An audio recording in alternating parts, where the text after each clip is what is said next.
Hi, Jeremy Crow here. It's been about a month and a half or so since I put out my last video, and I do apologize. I like to be a lot more consistent. I like to put out at least a video a week, but you know, things have just been busy. Life gets in the way. You know, celebrating the winter solstice, which is actually the Luciferian New Year. So, happy year 5, new Luciferian era to everybody who celebrates that. Had my birthday, my son's birthday, you know, a lot of stuff's been going on, and I've actually been doing a lot of work on Flambeau Noir, which is the International Left-Hand Path Conference that I organize.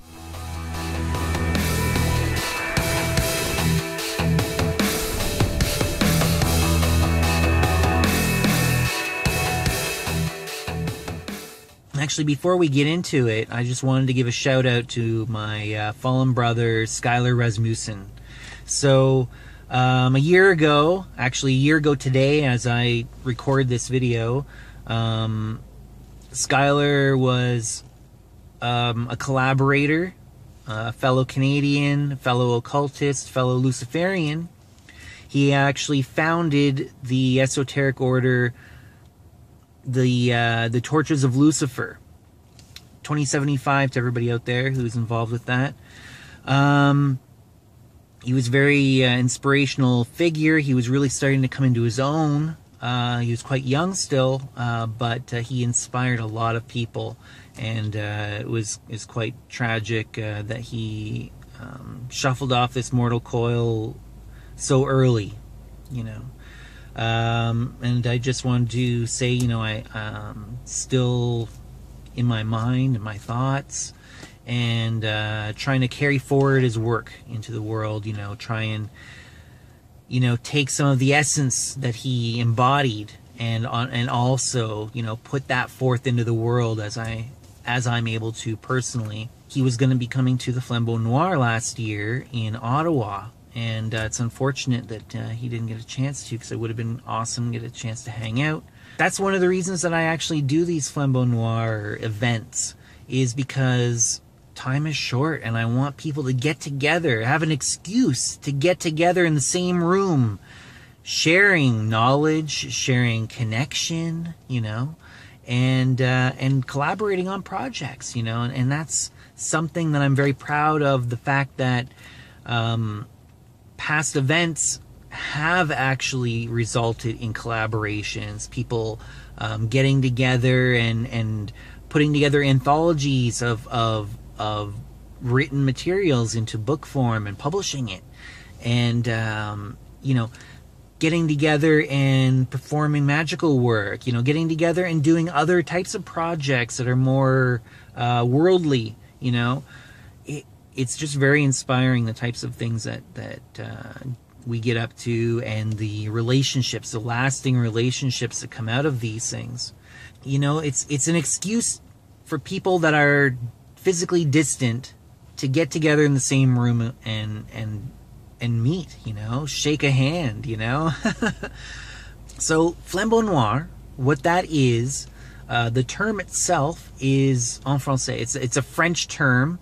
It means black torch. The meaning behind that term is intended to convey the idea of a vehicle for the black flame, a method, in a sense, for passing the black flame, for containing, in a sense, and also sharing, you know, passing the torch, right?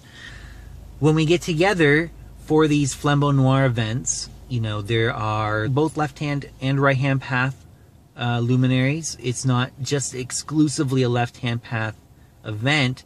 We use that in the title, in the description of Flambeau Noir. We call it an International Left-Hand Path Conference, simply because we want people to understand that the left-hand path actually embraces both light and dark. It's a complete path. The right-hand path properly done is also a complete path, but you see so many people who are on the right-hand path shunning the darkness completely. They say, oh, no, I'm a light worker, you know, I'm a white witch, or, you know, different terms people will use. I'm a white lighter, some people even will say. There are large numbers of right-hand path people who explicitly shun the darkness. They only focus on light work. And left-hand path people don't.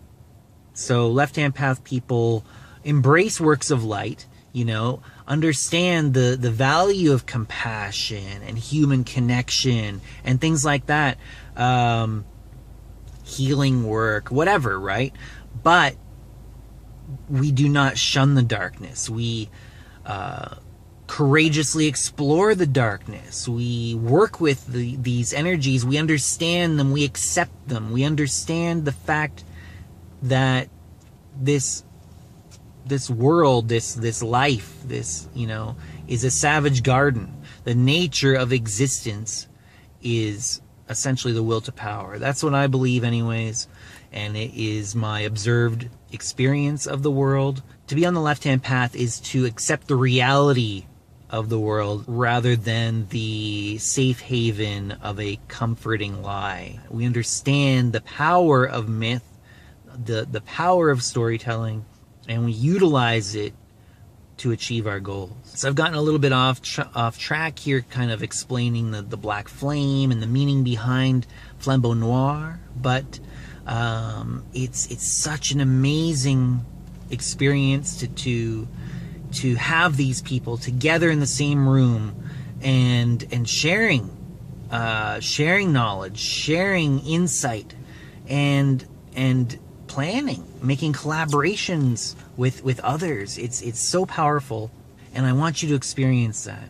The last weekend of April 2018, so that's April 27th to the 29th, that's a Friday, Saturday, and Sunday, we have several amazing presenters lined up. Some of the ones that I'm most excited about are Mona Magic, we have Paul Frederick, we have Peter Gray, we've got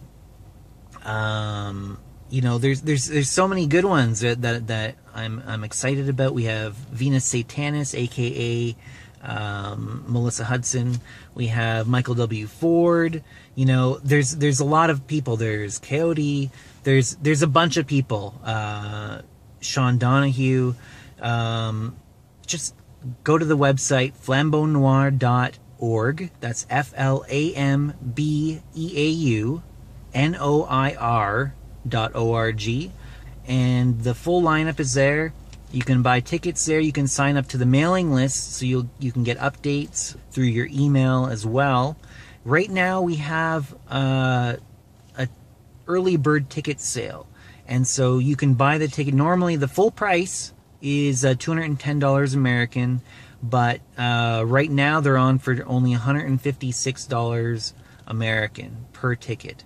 We've already gone through a bunch of those, and it hasn't even been a week yet, so I would definitely recommend that you get the tickets as soon as you're able to, just to ensure that you're actually going to get a ticket, and also to take advantage of that early bird discounted price, because it will go up to $210.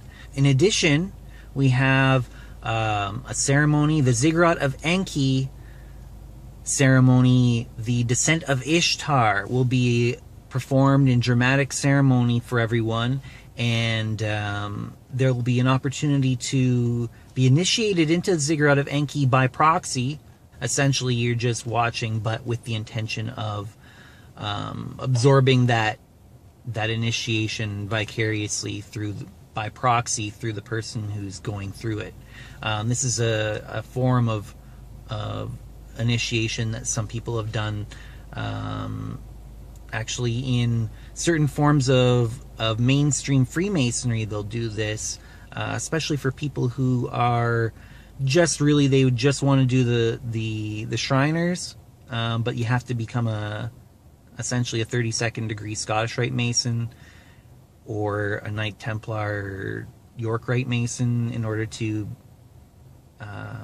be eligible to become a Shriner. So what they'll do is they'll have a weekend where day one, everybody gets initiated into the Blue Lodge, the first 3 degrees, and then the next day, everybody gets initiated into all the Scottish Rite degrees by proxy, because they'll watch a dramatic enactment of that ritual, and then on the 3rd day, they become a Shriner. You know, there's been a lot of criticism about it, but I really think it's a kind of a cool idea for kind of combining the idea of dramatic ritual with the idea of being initiated by proxy. You know, actually, you hear about this in some of the conspiracy theory videos that people will say. They'll say, oh, that music video that was on, you know, Much Music or MTV. I'm exposing my Canadianness here. But they'll say that just by watching this music video from Katy Perry or something, Jay-Z or whatever, that you're being initiated into the Luciferian New World Order or something like that. Well, I think that's a really cool idea. And I think that there is some merit to the idea that exposing yourself to a series or sequence or of symbols in dramatic form, that it can have a mind-altering effect and a lasting effect on an individual. I think that's a really cool idea, and I want to kind of explore that with this dramatic performance of the Descent of Ishtar ritual. And beyond that, of course, there's all the lectures with question-answer periods after each. You'll have an opportunity to meet the presenters. There is art as well. Mainly, this year we've decided to focus on music, that form of art. There's also dance and visual art that we're going to be that you're going to be able to experience at the event. But yeah, we are focusing more on the music element of artistic expression in 2018 Flambeau Noir. There will be a live music component, a concert essentially, of music with a K, esoterically focused performance. Some of this will essentially be occult performance of ceremony in a sense, but it will be heavily focused around the musical element of it. And that portion of the event is being referred to as Darkness Audible. And the theme of the whole event itself this year is Darkness Indivisible. So these are both plays on the phrase darkness visible. So that's something that you could look up, darkness visible, and then maybe contemplate the variants, darkness audible and darkness indivisible. If it's anything like the previous ones, actually we've been able to improve upon each one from the lessons we learned, and I fully expect this one to sell out. You can actually buy tickets if you go to shop.jeremycrow.com as well. So that's where the actual tickets are being sold, is through my shop. And you can also get a Flambeau Noir t-shirt there. I'm actually going to put up a couple other items as well that you can get that are related to Flambeau Noir. Now, the profits that are generated from those items will go towards helping cover the expenses for the event itself. I got a lot more to tell you, so I'm going to be doing a lot more videos. You're going to see the videos coming regularly again. And happy year 5, new Luciferian era, everyone. Until next time, stay lucid.